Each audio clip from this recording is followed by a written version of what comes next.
D1 studio இப்போதான் எல்லாம் 3 ஃப்ளோர்லேயும் போய் ஒரு ரூமா எல்லாத்தையும் சுற்றி பார்த்துட்டு அதாவது சவுண்ட் ஆகட்டும், எடிட்டிங் ஆகட்டும், எஃபெக்ட்ஸ் ஆகட்டும், கலர் ஆகட்டும், ஒன் பிளேஸில் எவ்ரி திங். ஒரு படத்தை முடிச்சா, ஷூட்டிங் முடிச்சா இங்கே வந்து எல்லாத்தையும் முடிச்சுட்டு போயிடலாம் இந்த ஒரே இடத்துல.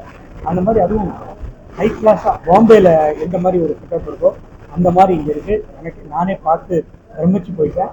ஏஎல் விஜய் எதை பண்ணாலும் அது ஒரு தனித்தன்மையோடு பண்ணுவாப்புல. இதையும் அதை செஞ்சுருக்காரு. All the best. Vels film இன்டர்நேஷ்னலுடைய எல்லா படங்களையும் இங்கே கொடுத்துட்டா த பெஸ்ட்டாக வரும்ன்றது என்னுடைய ஒரு விஷ். பார்த்தாக்கா 3 பேருமே த பெஸ்ட் டெக்னீஷியன்ஸை போட்டிருக்காங்க.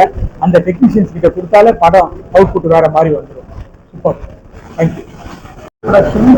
செட்டப் வரணும் அப்படின்னு ரொம்ப நாள் ஆசை.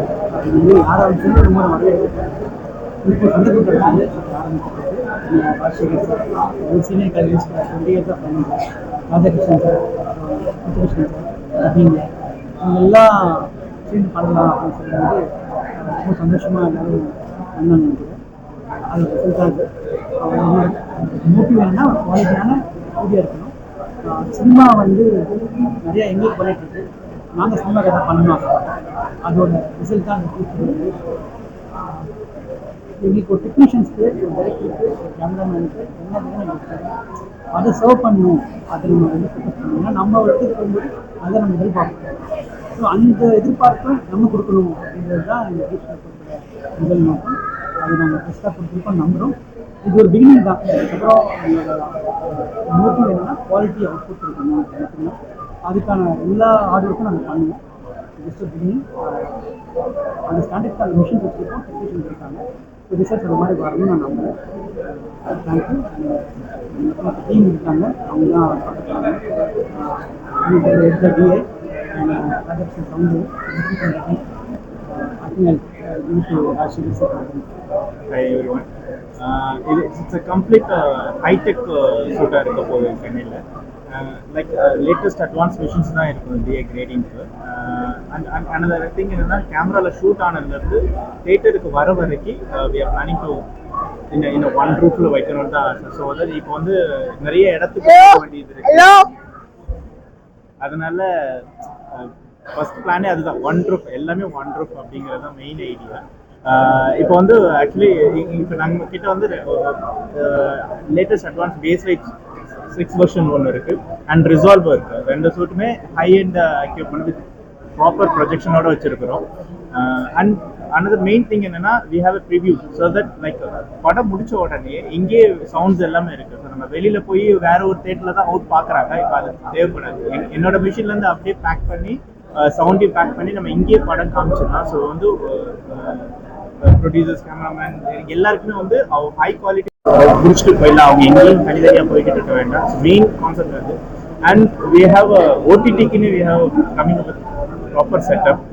அது ஓடிடி, ஏன்னா ஓடிடி இஸ் கோயிங் டு மார்க்கெட்டில் பெருசாக போய்கிட்டு இருக்கு. ஸோ அதை எப்படி டேக்கிள் பண்ணலாம் அப்படின்னு ஓடிடிக்கு ஒரு தனி டிவிஷன் ரெடி பண்ணி ஓடிடியில் கியூசிங் ஃபஸ்ட் டைம் கியூசிங் உள்ள கொண்டாந்து ஸோ எல்லாமே இங்கே நடக்கும் இனிமேல். ஸோ நம்ம சவுண்ட் மிக்சிங், ஓடிடிக்கான சவுண்டிங் ரொம்ப நல்லா இருக்கும். ஸோ எல்லாமே டெக்கியாக இருக்கிறதுனால தென் மெயின் திங் வந்து நாங்கள் டிஐடி. ஸோ கேமரா ஸ்டார்ட் ஆனதுலேருந்து கலர் கிரேடிங் ஸ்டார்ட் பண்ணணும்னு எனக்கு ரொம்ப நல்ல ஒரு இது. So we are into that.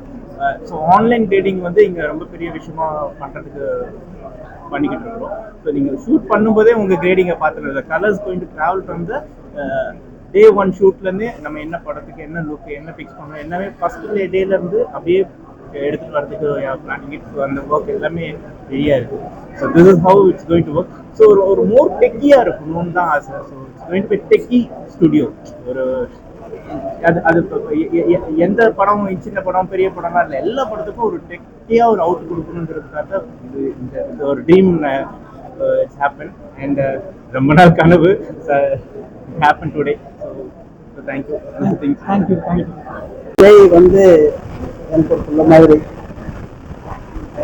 சின்ன வயசுலேருந்தே இந்த கூட வந்து ரொம்ப அருமையாக உழைச்சிக்கிட்டு ஆள், சின்சியராக இருப்பாப்புல. இதுலையுமே எனக்கு வந்து இந்த ஸ்டுடியோ பார்த்ததுக்கப்புறம்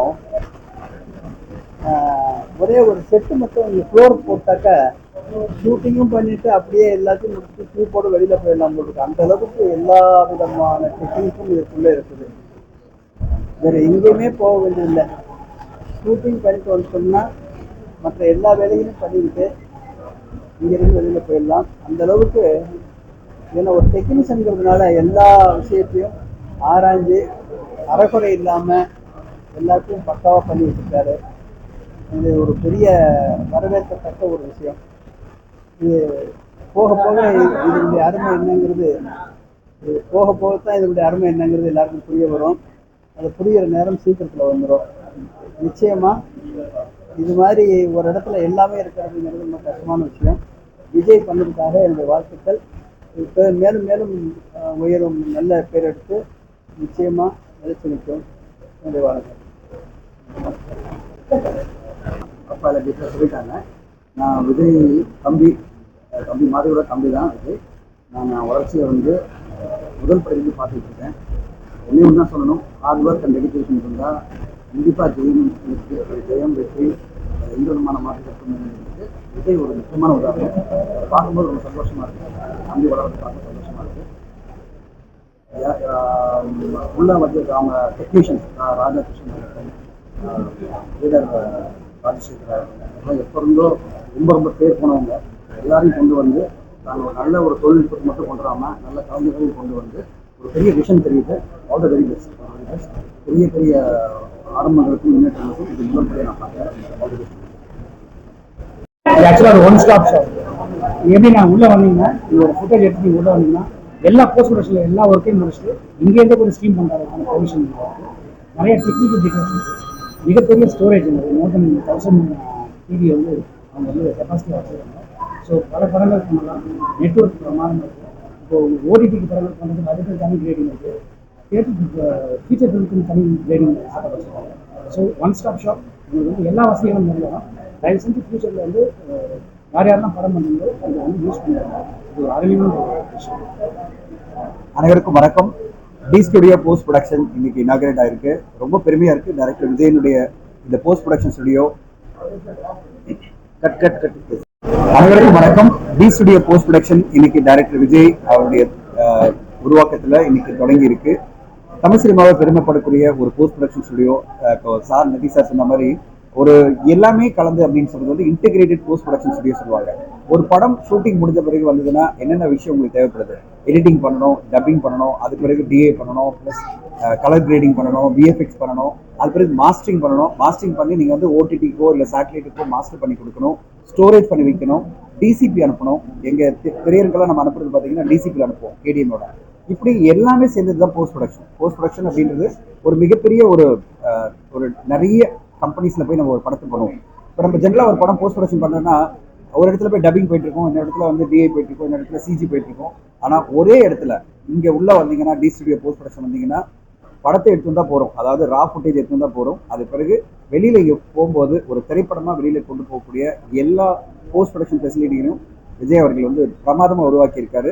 ஒரு இன்டர்நேஷ்னல் லெவலில் ஒரு ஸ்டுடியோ, பிரமாதமான பல விஷயங்கள் இருக்குது. High and technology. அவர் வந்து டால்பிலேருந்து எல்லாமே ஹை அண்ட் டெக்னாலஜி. சவுண்ட் டிசைனிங்கில் அவ்வளோ அட்டகாசமான சவுண்ட் டிசைனிங் பண்ணியிருக்காங்க. டிஏயில் வந்து லேட்டஸ்ட் கலரிஸ்ட் எல்லாம், அதாவது பல பெரிய படங்கள் ஒர்க் பண்ண டிஏ கலர்ஸ்லாம் பண்ணுறாங்க. விஎஃப்எக்ஸ்க்கு ஒரு டீம் ஒர்க் பண்ணிட்டு இருக்கு. இப்படி எல்லாமே சேர்ந்து ஒரு பிரமாதமான போஸ்ட் ப்ரொடக்ஷன் ஸ்டுடியோவாக டி ஸ்டுடியோ வந்திருக்கிறது. தமிழ் சினிமாவுக்கு ஒரு மிகப்பெரிய ப்ளஸ்ஸாக பார்க்குறேன். தமிழ் சினிமாவுக்கு ஒரு கம்ப்ளீட் ஒரு போஸ்ட் ப்ரொடக்ஷன் ஸ்டுடியோ வந்திருக்கிறது நம்ம எல்லோரும் வரவேற்கணும். விஜய் சாருக்கு என்னுடைய வாழ்த்துக்கள். டைரக்டர் விஜய் தமிழ் சினிமாவுக்கு மிகப்பெரிய நல்ல படங்களை கொடுத்தவர் விஜய் இன்னைக்கு ஒரு போஸ்ட் ப்ரொடக்ஷன் ஸ்டுடியோவும் ஒரு நல்ல ஸ்டுடியோ கொடுத்துருக்காரு. அவருக்கு தமிழ் சினிமா சார்பில் எல்லோருமே வாழ்த்து சொல்லணும். தயாரிப்பாளர்களும் இயக்குநர்களும் உங்கள் படம் நீங்கள் எடுக்கிறீங்கன்னா இங்கே வந்து பேசுங்க. அவங்க அதை விட முக்கியமான விஷயம்னா சிறு பட்ஜெட் படங்களுக்கு ஒரு ஸ்பெஷலான பேக்கேஜும் பண்ணுறதுக்கு ரெடியாக இருக்காங்க. பெரிய பட்ஜெட் படங்களுக்கு யூஸ்வலான பட்ஜெட் இருக்குது. அவங்க வந்து ரெண்டு விதமாகவும் படங்களை அணுகலாம். சிறு பட்ஜெட் படங்களும் இதுவும் இவ்வளோ பெரிய ஸ்டுடியோ இருக்கே, பெரிய சார்ஜ் பண்ணிடுவாங்களோ அப்படி இல்லாமல் சிறு பட்ஜெட் படங்களுக்கு விஜயா சார் வந்து என்ன சொன்னார், அவங்களுக்கான பட்ஜெட் நம்ம பண்ணலாம் அப்படின்னு பிளான் பண்ணியிருக்காங்க. அதனால் இந்த ஸ்டுடியோ எல்லோருக்குமான ஒரு ஸ்டுடியோவாக இருக்க போது போஸ்ட் ப்ரொடக்ஷன் ஸ்டுடியோவில் எல்லா தயாரிப்பாளர்களும் எல்லா இயக்குநர்களும் யூஸ் பண்ணி தமிழ் சினிமாவே வரவேற்கணும். வாழ்த்துக்கள் விஜய் சார். நன்றி, வணக்கம். தமிழ் சினிமாவில் வந்து டெக்னிக்கலாக ரொம்ப ஹைலி அப்டேட்டட் டைரக்டர்னா அது கண்டிப்பாக விஜய் தான். அதனால் அவர் வந்து ஒரு ப்ரொடியூசருக்கு, டைரக்டருக்கு, கேமராமேனுக்கு என்ன வேணும்னு தெரிஞ்சு அதை எல்லாம் முறையாக ரொம்ப பிரமாதமாக பண்ணியிருக்காரு. ஸோ இதுக்கு மேலே ஒரு ஹைடெக் ஸ்டுடியோ சென்னையில் இல்லைன்ற அளவுக்கு ஒன்று பண்ணிட்டாரு. ஸோ இது ஒரு அல்டிமேட் ஸ்டுடியோவாக இருக்கும். அவருக்கு என்னுடைய வாழ்த்துக்கள். தேங்க்யூ. இங்கே நம்ம இயக்குனர் ஏ விஜய் அவர்கள் சென்னையில் டி ஸ்டுடியோ அவங்க ஆரம்பிச்சிருக்காரு. இப்போ இந்த சினிமா துறைக்கு ரொம்ப அவசியமான ஒரு அத்தியாவசியமான ஸ்டுடியோ ஆகிப்போச்சு. நம்மளால ஸ்டுடியோவில் ஏஎம்சியாக இருக்கட்டும், வாகினியாக இருக்கட்டும், அடுத்த ஸ்டுடியோ இருந்துச்சு. அந்த ஸ்டுடியோக்குள்ளே தான் பெரிய recording theatre, dubbing theatre, editing theatre எல்லாம் இருக்குது. இப்போ உள்ள சினிமா சூழலில் எங்கெங்கே சதறி போச்சு. டப்பிங் ஒரு பக்கம், எடிட்டிங் ஒரு பக்கம், ரீரிகார்டிங் ஒரு பக்கம், ரெக்கார்டிங் ஒரு பக்கம், அங்கேயே சினிமா அன்னைக்கு சதறி போச்சு. இந்த டி ஸ்டுடியோ உள்ளே வந்தோடனே இன்னும் ஏஎம் ஸ்டுடியோக்குள்ளே பெரிய ஸ்டுடியோக்கு வந்த மாதிரி இருக்கு. டப்பிங் சரி, எடிட்டிங், டிஐ, கிராஃபிக்ஸு எல்லாம் தனித்தனியாக. ஆனால் நிறைய இடம் பார்க்குறோம். ரொம்ப இடம் குறுகலானதுக்கு நிறைய ஸ்டுடியோ நடந்துருக்கு. இந்த டி ஸ்டுடியோ பார்த்தா எல்லாமே விசாலமாக இருக்குது. டப்பிங்காக இருக்கட்டும், எடிட்டிங்காக இருக்கட்டும், எல்லாமே ஒரு விசாலமாக இருக்குது. இன்றைக்கி சினிமா துறையில் எல்லாருக்கும் ஒரு பயன்படுற அளவுக்கு அமைஞ்சிருக்கு. ஏஎல் விஜய் அவர்களை பாராட்டணும். ஏன்னா சினிமாவில் இருக்கார், சினிமாவில் வளர்ந்துருக்காரு. நம்ம வெற்றி அடைஞ்சோம், சம்பாதிச்சோம் அப்படி இல்லாமல் சினிமாக்காக ஒரு நல்ல ஒரு டி ஸ்டுடியோங்கிற ஸ்டுடியோ ஆரம்பிச்சிருக்காரு. கண்டிப்பாக இது நம்ம சினிமா துறையில் உள்ள எல்லாருக்குமே ஒரு பயனுள்ளதாக இருக்கட்டும். ஏஎல் விஜய் அவருக்கு வாழ்த்துக்கள்.